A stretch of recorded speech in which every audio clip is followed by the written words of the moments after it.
Kristen? Josh, thanks. To follow on Dan's question. Yes. Why haven't we heard from the president in over 2 months?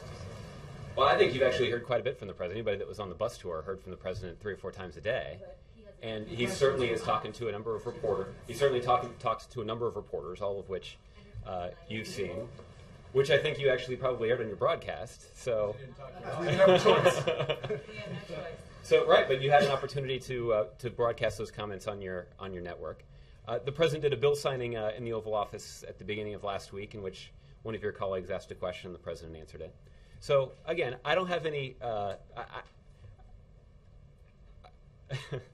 I don't have any announcements to make in terms of what kind of timing we would have. But the president has spent a lot of time answering questions from journalists all across the country.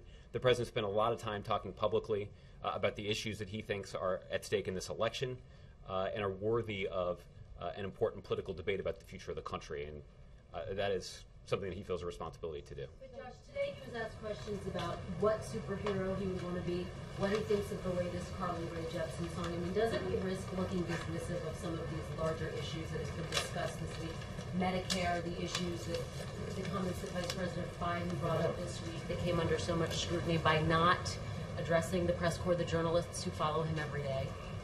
Again, anybody who has listened to what the president has said on the campaign trail, the president over the course of this week has done 3 and 4 events a day where he's talking about issues that he thinks are at the top of the political agenda that are so critical to the future of this country. So from issues ranging from dealing with the drought conditions, a disaster emergency has been declared for more than half the counties all across the country. Congress has stood in the way. I should be precise about that. House Republicans have stood in the way of passing a bipartisan farm bill that was passed through the Senate that would offer additional tools for us to deal with the challenges of the drought.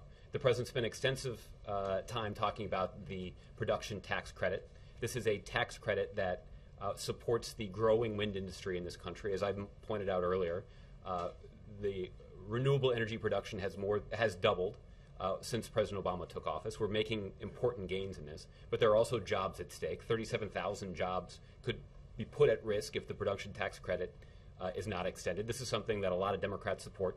This is also something that a lot of Republicans support, but yet it's something that hasn't passed the Congress and is steadfastly opposed by the president's Republican opponent. These are the kinds of issues. These are the issues that the president has been talking about. This is what he spends his time talking about. He also spends his time talking to reporters from a wide range of outlets, and he does his best to answer those questions when they come up. I know you don't have an exact date, but will the president address the White House press corps within the next week, the next 2 weeks? Can you give us a rough? You want to plan your own schedule around it?